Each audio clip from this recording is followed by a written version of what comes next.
Hello guys, मैं सूरज राज अपने YouTube channel paper hacker में आपका स्वागत है। दोस्तों, आज की जो वीडियो रहने वाली है वो है हमारी जो 12th में है, जिसका क्लास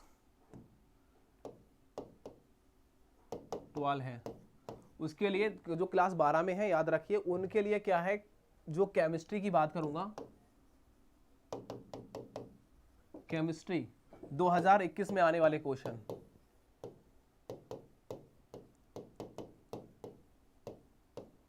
कौन कौन से हैं 2021 में आने वाले क्वेश्चन, इस बात को याद रखो। इसके अलावा आपको कुछ और नहीं पढ़ना है, देख लेना, याद रख लो इस बात को, कुछ और नहीं पढ़ना है। इसके अलावा जो बता रहा हूं इतना आप पढ़ लेते हैं तो याद रखिए, मैं आपको बता रहा हूं यहां से 90% प्लस एग्जाम में देखने को मिलेगा। यहां से 90% प्लस, समझ में आ रहा है? तो इसलिए बोल रहा हूं कि इन सारे क्वेश्चनों को आप याद कर लेना।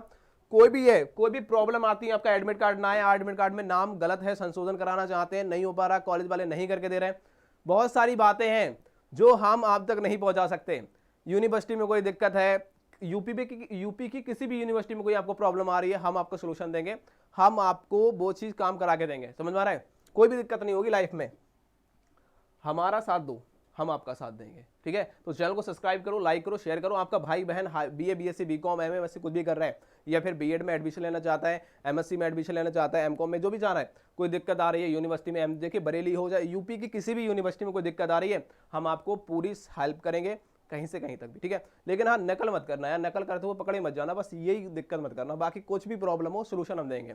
ठीक है, क्योंकि यार नकल पकड़ते हो, नकल कर लेते हैं कुछ बच्चे, पकड़ जाते हैं, फिर यूएफएम लग जाता है उनका, फिर हमें कॉल करते हैं। तो यार ये नहीं करना है, ठीक है, गलती मत करो। बाकी कोई प्रॉब्लम हो सारी देख लेंगे। समझ में आ रहा है?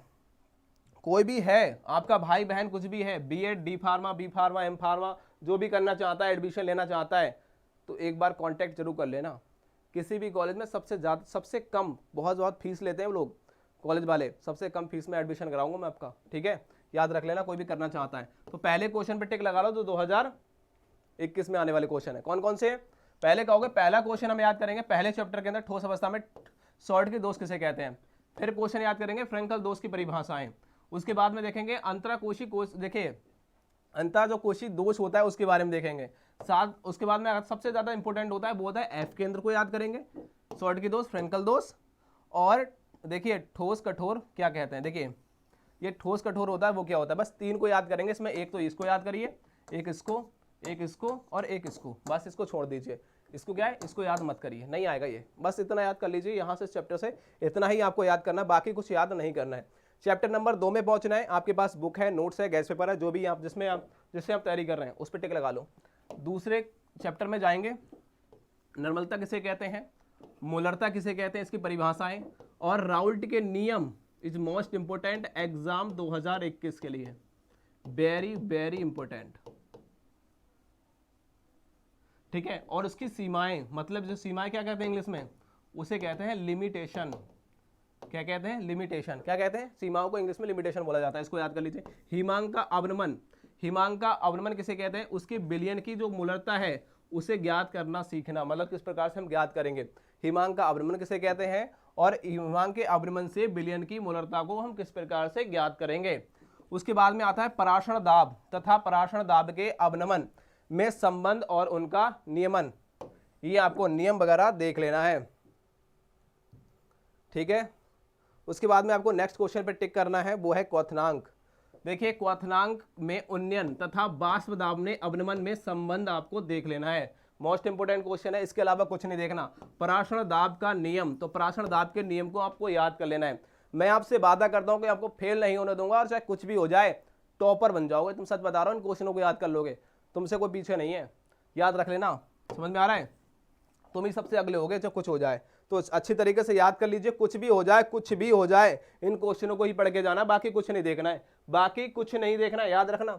उसके बाद में देखिए नेक्स्ट क्वेश्चन, उसके बाद में नेक्स्ट क्वेश्चन को आप कौन से देखेंगे, देखिए टच कर लो फटाफट इस क्वेश्चन को, फटाफट क्वेश्चन को देखिए, फटाफट इस क्वेश्चन को देखिए ध्यान से। थोड़ी प्रॉब्लम आ गई तो देखो इसको, देखो देखिए जो नेसार्ड की समीकरण इज मोस्ट इंपोर्टेंट है। उसके बाद में देखिए क्वेश्चन आता है एक सेल विद्युत वाहक बल देखिए केवल इतना पूछेगा आपसे, ज्यादा नहीं पूछेगा कि विद्युत वाहक बल की परिभाषा बता दो। सेल का विद्युत वाहक बल नहीं पूछेगा, सिंपली आपसे ये पूछेगा कि विद्युत वाहक बल की परिभाषा में, इतना पूछता है आपसे, बस इतना याद कर लेना विद्युत वाहक बल कहते कैसे हैं वो देख लेना। और देखिए ये आता है, देखिए जो आता है कोलराउस का नियम, कोलराउस का नियम मोस्ट इंपोर्टेंट है, इसको देख लेना। और विशिष्ट चालकता किसे कहते हैं, उसकी परिभाषा है मोलर चालकता की परिभाषा, और तुल्यकीय चालकता की परिभाषा, और देखिए चालकत्व किसे कहते हैं ये देख लेना है। और मानक इलेक्ट्रोड विभव की परिभाषाएं, ये मोस्ट इंपोर्टेंट है। तो मानक इलेक्ट्रोड विभव किसे कहते हैं उसकी परिभाषाएं, रिडॉक्स विभव किसे कहते हैं इसकी परिभाषाएं, देखिए। और विद्युत रासायनिक श्रेणी मोस्ट इंपोर्टेंट है, इसको मैंने क्या करा रखा है, बीएससी में करा रखा है, इसे याद करने की ट्रिक।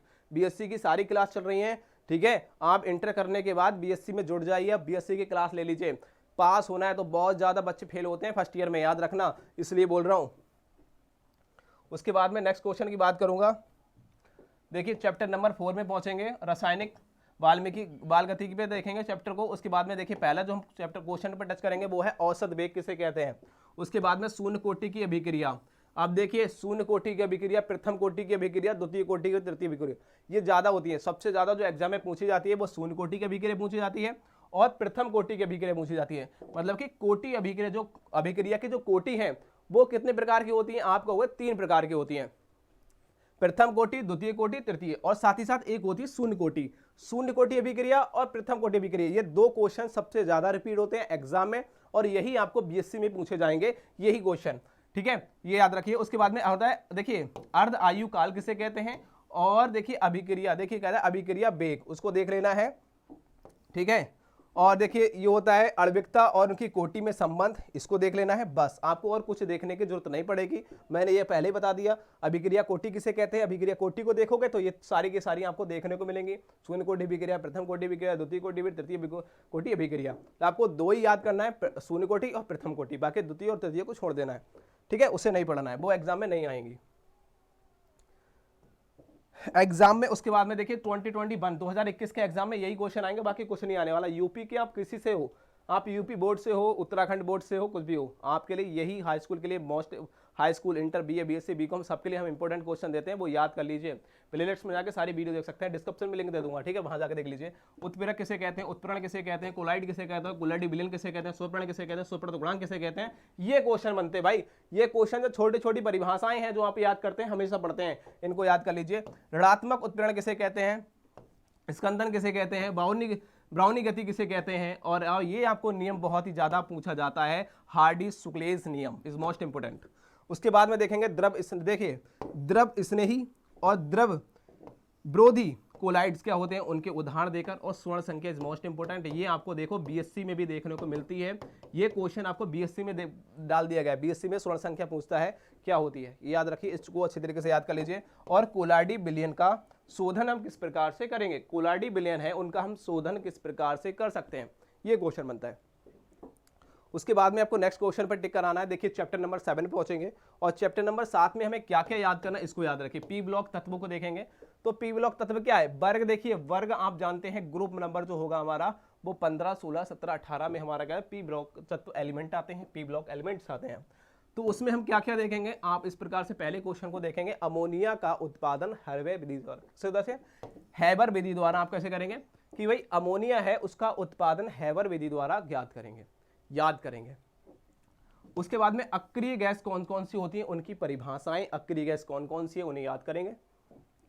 अक्रिय गैस पी मतलब कि यूपी पुलिस में ही पूछा गया था, याद रखिए, एग्जाम क्वेश्चन पूछा गया था। ऑक्सीजन परिवार, देखिए ऑक्सीजन परिवार के तत्व, इसको भी आप याद करेंगे कि ऑक्सीजन परिवार के तत्व क्या होते हैं, उनको याद करेंगे। साथ ही साथ क्लोरीन परिवार के एलिमेंट जिसे हम हैलोजन कहते हैं, उनको याद करेंगे।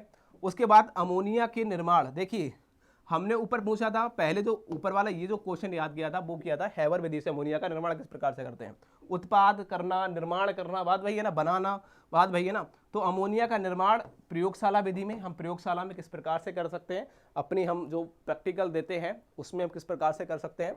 साथ ही साथ उनके गुण, उपयोग किस प्रकार से, कहाँ कहाँ उनका यूज किया जाएगा, भौतिक गुण, रासायनिक गुण, फिजिकल प्रोपर्टेशन, वो सबको देखेंगे, प्रॉपर्टीज वगैरह। उसके बाद में देखेंगे यहाँ इलेक्ट्रॉन वंधुता किसे कहते हैं, ये देखेंगे। उसके बाद में आनन्य विभव ऊर्जा किसे कहते हैं, इसकी परिभाषा आप देखेंगे। इलेक्ट्रॉनिक, देखिए इलेक्ट्रॉनिक विन्यास वर्ग नंबर 15 का आप देखेंगे, केवल इलेक्ट्रॉनिक विन्यास किसका देखेंगे, इलेक्ट्रॉनिक विन्यास कैसे निकालेंगे, किसका, वर्ग 15 का आवर्त सारणी में, तो किस प्रकार से ज्ञात करेंगे वो देखेंगे। बाकी इस चैप्टर में आपको एक क्वेश्चन और देखना है, ये देखो ये क्वेश्चन कौन सा है, ये क्वेश्चन और देखना, बाकी उसके चैप्टर में कुछ नहीं देखना। कौन कौन सा, देखिए नाइट्रिक अम्ल के निर्माण की जो, देखिए जिसे कह सकते हैं औद्योगिक विधि के गुण और उपयोग के बारे में देख रहे हैं, मतलब किसमें, आपको नाइट्रिक अम्ल का निर्माण के बारे में भी देखना है। पहले हमने अमोनिया के निर्माण किया था, अब हम नाइट्रिक का करेंगे। नाइट्रिक के ओजोन बनाने की विधि देखना है, ओजोन किस प्रकार से बनाई जाती है। देखिए कह रहे हैं शीश कक्ष, जो शीश कक्ष विधि द्वारा क्या करना है, सल्फ्यूरिक अम्ल का निर्माण किस प्रकार से होता है, उनके गुण, उनकी समीकरण के बारे में आपको देख लेना है। ठीक है, सल्फ्यूरिक अम्ल का निर्माण किसके द्वारा, शीश कक्ष विधि द्वारा, याद करना है, मोस्ट इंपोर्टेंट है। उसके बाद में आपको देखना है ये क्वेश्चन, वो है अंतरा हैलोजन यौगिक। ये क्वेश्चन आपको बीएससी में भी आपको देखने को मिलता है, इसे अच्छी तरीके से याद कर लीजिए ताकि आप बीएससी में जब आप बैठे पेपर देने तो इस क्वेश्चन को आप भूलें ना। ठीक है, उसके बाद में देखिए नेक्स्ट चैप्टर की ओर चलते हैं। नेक्स्ट क्वेश्चन चैप्टर नंबर 8 में पहुंचेंगे। डी ब्लॉक और एफ ब्लॉक एलिमेंट्स क्या होते हैं उनके बारे में देखेंगे, इस चैप्टर से क्या क्या बन सकता है। तो पहला क्वेश्चन बनता है डी ब्लॉक के तत्व क्या होते हैं। तो डी ब्लॉक के तत्व क्या है, संकरण तत्व किसे कहते हैं, इलेक्ट्रॉन विन्यास, चुंबकीय लक्षण के बारे में देखेंगे। साथ ही साथ डी ब्लॉक के तत्व के बारे में, सॉरी यहाँ एफ ब्लॉक देखिए, यहाँ डी ब्लॉक के एलिमेंट कौन कौन से होते हैं। तो डी ब्लॉक एलिमेंट को हम संकरण एलिमेंट भी कहते हैं। ठीक है, तो संकरण तत्व भी कहते हैं, जिसका इलेक्ट्रॉनिक विन्यास देखेंगे, चुंबकीय लक्षण देखेंगे। ठीक है, और एफ ब्लॉक के, जो एफ ब्लॉक है उसके हमें एलिमेंट देखने हैं, उसके तत्व देखना है, याद करना है। इसको हमने कुछ वीडियो बना रखी है जो पूरी सारणी को याद कर सकते हैं, वो वीडियो देख लीजिए 12th में जाकर केमिस्ट्री पे आपको वहां मिल जाएगा। इस क्वेश्चन को देखेंगे कि लैंथेनाइड के जो इलेक्ट्रॉनिक विन्यास किस प्रकार से हम बना सकते हैं। तो लैंथेनाइड कुछ एलिमेंट होते हैं, लैंथेनाइड तत्व होते हैं, ये क्या होते हैं, तत्व होते हैं। लैंथेनाइड तत्व को याद करने की हमने ट्रिक बीएससी में डाल रखी है, आप उस ट्रिक को देख लीजिए, आराम से याद हो जाएगा। ये क्वेश्चन वहीं से आप देख सकते हैं। लैंथेनाइड संकुचन किसे कहते हैं, ये भी आपको बीएससी में दे रखा है। लैंथेनाइड तत्व किसे कहते हैं, लैंथेनाइड संकुचन, ये सब कुछ बीएससी में आपको देखने को मिलेगा। साथ ही साथ इंटर का उठा के सारा बीएससी में कर दिया गया है, फर्स्ट ईयर में ये सारा कुछ देखने को मिलेगा, इसलिए इन क्वेश्चनों को अच्छी तरीके से याद कर लेना। लेसन नंबर 9 में पहुंचेंगे, उपसंयोजक यौगिक किसे कहते हैं। ये आपका क्या है, चैप्टर आ जाएगा 9 में, और 9 चैप्टर में हम सिर्फ इतने से क्वेश्चन देखेंगे, बाकी कुछ भी क्वेश्चन नहीं देखेंगे। इसमें देखेंगे उपसंयोजन, देखिए उपसहसंयोजन यौगिक किसे कहते हैं या फिर संकुल किसे कहते हैं, उनकी परिभाषाओं को देखेंगे, उनके एलिमेंटों को याद करेंगे, साथ ही साथ लिगेंड क्या होते हैं वो देखेंगे। और हम एक चीज और देखेंगे जो इस चैप्टर में बनता है, सबसे ज्यादा पूछा जाता है, IUPAC नाम बहुत ही ज्यादा बनता है। उसके बाद में प्रभावी परमाणु क्रमांक, देखिए प्रभावी परमाणु क्रमांक जिसे कहते हैं इफेक्टिव जिसे कह सकते हैं, इसको फुल फॉर्म होता है इफेक्टिव एटॉमिक नंबर होता है। ठीक है, इफेक्टिव एटॉमिक नंबर जिसे हम ENA नंबर कहते हैं। ठीक है, ENA की फुल फॉर्म ये बहुत ही ज्यादा पूछी जाती है। इसमें क्वेश्चन एक और बनता है, वो बनता है 18 इलेक्ट्रॉन रूल। क्या बनता है, 18 जो इलेक्ट्रॉन होता है, 18 इलेक्ट्रॉन रूल, इसका एक नियम होता है, वो बहुत ही ज्यादा इस क्वेश्चन के अंतर्गत ही बनता है, और वो क्वेश्चन बीएससी में पूछा जाता है सबसे ज्यादा। 18 इलेक्ट्रॉन रूल क्या होता है और ENA नंबर, ENA क्या होता है, जिसे हम प्रभावी परमाणु क्रमांक कहते हैं या प्रभावी इफेक्टिव एटॉमिक नंबर कहते हैं। ठीक है, फुल फॉर्म इसकी हो जाती है। उसके बाद में हो जाता है स्पेक्ट्रमी, देखिए स्पेक्ट्रमी केमिकल सीरीज, जैसे हम स्पेक्ट्रमी रासायनिक श्रेणी कहते हैं, श्रेणी कहते हैं, तो हम इसे स्पेक्ट्रमी केमिकल सीरीज कहा जाता है इंग्लिश में। तो इसको हम अच्छी तरीके से याद करेंगे, ये भी आपको बीएससी में देखने को मिलेगी, अभी यहाँ भी और बीएससी में देखने को मिलेगी। तो इसलिए मैं बोल रहा हूँ अच्छी तरीके से इन्हें याद कर लेना, समझ लेना। और ये हमने सारी की सारी बीएससी में करा रखी है, और यदि आपको यहाँ से याद नहीं होती बुक में से इनकी शॉर्ट ट्रिक देखना है तो बीएससी वाले में जाइए, केमिस्ट्री आल वीडियो में, वहाँ आप देख सकते हैं। साथ ही साथ बर्नर का सिद्धांत इस मोस्ट इंपोर्टेंट है, ये भी क्वेश्चन बीएससी में उठा के डाल दिया गया है।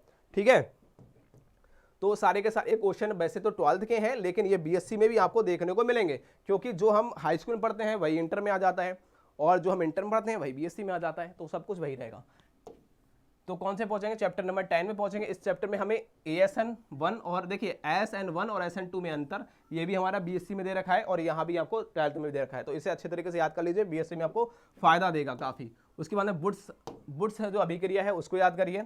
नाभिक स्नाही प्रतिस्थापन अभिक्रिया किसे कहते हैं, इलेक्ट्रॉन स्नाही प्रतिस्थापन अभिक्रिया में अंतर पूछा जाता है, इस क्वेश्चन को याद करेंगे। साथ ही साथ क्लोरोबेंजीन के निर्माण के लिए विधि, और DDT is most important exam 2021 के लिए। ये चैप्टर से जो क्वेश्चन मैंने आपको दिए हैं, यहां से बता रहा हूं लगभग में 2 से 3 क्वेश्चन आपके एग्जाम में बनेंगे, चाहे वो अथवा में बन सकता है, कुछ भी बन सकता है, ठीक है। तो देखिए SN1 और SN2 में अंतर, वुड्स अभिक्रिया, नाभिक स्नायु प्रतिस्थापन अभिक्रिया, इलेक्ट्रॉन स्नायु प्रतिस्थापन अभिक्रिया, साथ ही साथ में कोलाइडो जो क्लोरोबेंजीन के निर्माण की विधि और DDT क्या होती है, इस बात को याद रखेंगे। चैप्टर नंबर 11 में पहुंचेंगे। चैप्टर नंबर 11 में आपको क्या क्या याद करना है। पहला है देखिए एल्कोहल। तो एल्कोहल का एक अणु भार बढ़ाने पर जल में इनकी विलेयता क्या हो जाती है, मतलब जो विलेयता में जो घटती है वो क्यों घटती है, समझाइए। आपको जब एल्कोहल में अणु भार बढ़ाने पर, जब एल्कोहल का अणु भार बढ़ाते हैं, ठीक है, तो जल में इनकी जो विलेयता है वो क्या हो जाती है, घट जाती है। क्यों घट जाती है ये आपको बताना है। साथ ही साथ आपको ये बताना है, जो देखिए ले सकते हैं ल्यूकवास अभिकर्मक होता है, उसे किसे कहते हैं, ल्यूकवास अभिकर्मक को अच्छी तरीके से याद कर लीजिए। साथ ही साथ आपको देखना है फिनॉल। देखिए ये है फिनॉल अम्लीय होते हैं, क्यों होते हैं भाई, फिनॉल अम्लीय होते हैं, क्यों होते हैं, कोई कारण तो होगा उनका, तो वो देख लेना है। साथ ही साथ इस चैप्टर में ये देखेंगे, यहां से फिनॉल से बेंजीन कैसे बनाते हैं वो देखेंगे। साथ ही साथ देखेंगे ये क्वेश्चन देखेंगे, एथिलॉन का निर्जनीकरण किस प्रकार से करेंगे। उसके बाद में देखिए ये क्वेश्चन देखेंगे, मेथेन एल्कोहल, ठीक है, मेथेन एल्कोहल को क्या कहेंगे, मेथॉल कहेंगे, के निर्माण की विधि। तो मेथेल एल्कोहल किस प्रकार से बनाया जाता है, उनके गुण, प्रॉपर्टीज, यूज वगैरह सब कुछ हम देखेंगे। उसके बाद में नेक्स्ट क्वेश्चन पर देखेंगे, ध्यान देंगे। नेक्स्ट क्वेश्चन आपको देखिए जाता है, देखिए ये हमारा रीमर टेमर अभिक्रिया मोस्ट इंपोर्टेंट, साथ ही साथ कोलंबिया अभिक्रिया, और साथ ही साथ ये क्वेश्चन आपको याद करना है डाई एथिल ईथर बनाने की विधि, गुण, साथ ही साथ दोष और उनके परीक्षण किस प्रकार से हम लोग करेंगे, ठीक है, ये देखेंगे। और ये करने के बाद आपको देखिए ये चैप्टर नंबर पहुंच जाता है हमारा 12 चैप्टर में देखेंगे क्या क्या क्वेश्चन आपके इंपोर्टेंट है। इस क्वेश्चन में चैप्टर नंबर 12 में पहले क्वेश्चन को देखेंगे, टिक लगा लीजिए, एग्जाम 2021 के लिए मोस्ट इंपोर्टेंट क्वेश्चन है आपके लिए सिर्फ। उसके बाद में आपको देखेंगे देखिए एल्कोहल संघनन क्या होता है ये देखेंगे, ठीक है, एल्कोहल संघनन, साथ ही साथ जो कैरी-जारो अभिक्रिया क्या है, ठीक है, सिम्ट अभिक्रिया को देखेंगे, टोलेन अभिकर्मक को देखेंगे, कैनिजारो अभिक्रिया को देखेंगे। ये जो अभिक्रियाएं हैं इज मोस्ट इंपोर्टेंट है एग्जाम 2021 के लिए, क्योंकि अभिक्रिया आपसे कई रिपीट होंगी और पूछी जाएंगी, तो इन अभिक्रिया को अच्छे तरीके से याद कर लीजिए। फॉर्मल्डिहाइड, देखिए फॉर्मल्डिहाइड एवं एसिटिल्डिहाइड के भेद, मतलब कि इसमें भेद देखना है, इन दोनों में अंतर देखना है, फॉर्मल्डिहाइड और एसिटिल्डिहाइड में अंतर क्या होता है ये देखेंगे। और साथ ही साथ देखेंगे कैरी-जारो अभिक्रिया क्या है। तो कैरी-जारो अभिक्रिया मैंने ऊपर भी करा दी है, तो यहाँ याद करने की जरूरत नहीं है, ऊपर मैंने करा दी है। उसके बाद में देखेंगे, देखिए बेंजोलाइड के निर्माण की विधि ये देखेंगे, और एल्डो, देखिए एल्डोल संघनन क्या है, तो एल्डोल संघनन मैंने देखो यहां भी करा दिया और यहां भी क्वेश्चन दे दिया, तो इसको भी हम याद नहीं करेंगे क्योंकि हम ऊपर दे चुके हैं, ठीक है। देखिए कैरी-जारो अभिक्रिया ये है, कैरी-जारो अभिक्रिया थी, तो मैंने इन दोनों को यहां से क्रॉस कर दिया, इनको याद मत करिए क्योंकि हमने ऊपर ही टिक लगा रखी है। साथ ही साथ देखिए उसके बाद में हम नेक्स्ट क्वेश्चन को याद करेंगे, वो है देखिए ये वाला, सॉरी, ग्रिग्नार्ड अभिकर्मक। तो ग्रिग्नार्ड अभिकर्मक क्या है ये देखेंगे, और एसिड, देखिए एसीटोन बनाने की विधि मोस्ट इंपोर्टेंट है, और साथ ही साथ ये देखेंगे क्या, ये वाला फार्मिक अम्ल बनाने की विधि मोस्ट इंपोर्टेंट एग्जाम 2021 के लिए, ठीक है। तो एग्जाम देने से पहले इन क्वेश्चनों को याद कर लेना, बाकी कुछ मत देखना, यहां से 90% मिलने वाला है आपको, ठीक है, कुछ मत याद करना, कुछ भी, बस ये याद करना जो बता रहा हूं। उसके बाद में देखिए यहां देखेंगे अमीन के वर्गीकरण पर टिप्पणी, अमीन का वर्गीकरण किस प्रकार से किया जा सकता है ये देखेंगे, और नाइट्रोबेंजीन बनाने की विधि ये देखेंगे, और साथ ही साथ देखिए ये देखेंगे, ये वाला क्वेश्चन भी देखेंगे, वो है हमारा अमीनिक, देखिए अमीनो जो अपघटक होते हैं उसको देखेंगे। साथ ही साथ देखिए एथिल अमीन, जो एथिल अमीन होते हैं उनको बनाने की विधि देखेंगे। सिमेट अभिक्रिया मैंने ऊपर दे रखी है, इसको हम नहीं देखेंगे, सिमेट अभिक्रिया मैंने ऊपर वाले चैप्टर में दे रखी है, ठीक है, तो इसको हमें यहाँ याद नहीं करेंगे, बाकी इतना याद रखेंगे। और उसके बाद में नेक्स्ट क्वेश्चन को देखेंगे, चैप्टर नंबर 14 में जाएंगे। 14 में देखिए कार्बोहाइड्रेट्स क्या होते हैं, उनके वर्गीकरण, उनके महत्व के बारे में देखेंगे। टोलेन अभिकर्मक क्या होता है ये देखेंगे। प्रोटीन क्या है, प्रोटीन के बारे में याद करेंगे, प्रोटीन होता क्या है। उसके बाद में अमीनो अम्ल क्या है ये देखेंगे, और पेंटाइड क्या होते हैं ये देखेंगे। डीएनए आरएनए में अंतर देखेंगे। साथ ही साथ मोनोकेराइड क्या होते हैं वो देखेंगे, और साथ ही ग्लूकोज का निर्माण किस प्रकार से किया जाता है, ग्लूकोज बनाने की विधि ये देखेंगे, ये बीएससी में पूछा जाता है। साथ ही साथ ये देखेंगे कि प्रोटीन का कार्य क्या है, प्रोटीन के महत्व क्या है, समझ में आ रहा है। उसके बाद में लास्ट इस वीडियो का क्वेश्चन रहेगा, वो रहेगा हाइड्रोजन आवंड, जिसे हाइड्रोजन बॉन्ड कहते हैं, मोस्ट इंपोर्टेंट रहेगा 2021 के एग्जाम के लिए, जो आप यूपी बोर्ड से हो या फिर यू की बोर्ड से हो, इससे फर्क नहीं पड़ता, ठीक है। और एनसीईआरटी बस बोर्ड होना चाहिए आपका। और उसके बाद में हम नेक्स्ट वीडियो में हम देखेंगे कुछ लड़कियों के लिए, गर्ल्स के लिए, जैसे कि कह सकते हैं छोरियों के लिए ये पेपर उन्हीं का होता है, बाकी बॉयज नहीं लेते, जिसे हम गृह विज्ञान कहते हैं। और गृह विज्ञान के इंपॉर्टेंट क्वेश्चन हमने बना रखे हैं। चैप्टर नंबर 1 से स्टार्ट करेंगे। चैप्टर नंबर 1 क्लोज कर रखा है, मतलब कि चैप्टर नंबर 20 कोविड-19 की वजह से क्या कर दिया गया है, उसे हटा दिया गया है। 2021 में जो हमारा कोविड-19 चला था, वायरस आ गया था, उसकी वजह से क्या है, उस चैप्टर को हटा दिया गया है। 30% जो सिलेबस कम किया गया है उसमें से, ठीक है। तो ये क्या है, वो चैप्टर नंबर 2 संतुलित आहार के बारे में देखेंगे। इसमें बहुत ज़्यादा ओनली ये छोरियों के लिए है, बाकी किसी के लिए नहीं है। जो लड़कियां होती हैं वही गृह विज्ञान को पहले होते हैं, उनको ही ये चीज़ सब्जेक्ट कराऊंगा जो इंपॉर्टेंट क्वेश्चन है एग्जाम 2021 के लिए। तो मोस्ट इंपॉर्टेंट वीडियो रही, तो एक बार कमेंट बॉक्स में जरूर बताना मेरे दोस्त। और देखो जो मैंने कहा है, क्वेश्चन वही याद करना, बाकी कुछ याद करने की जरूरत नहीं पड़ेगी। मिलते हैं नेक्स्ट, तब तक के लिए जय हिंद दोस्तों, ठीक है ना। कोई प्रॉब्लम है कमेंट बॉक्स में जरूर, और मेरा व्हाट्सअप नंबर डिस्क्रिप्शन में रखा और स्क्रीन पे भी आपको चलते हुए दिख रहा है, ठीक है। तो मिलते हैं नेक्स्ट वीडियो, तब तक के लिए जय हिंद दोस्तों।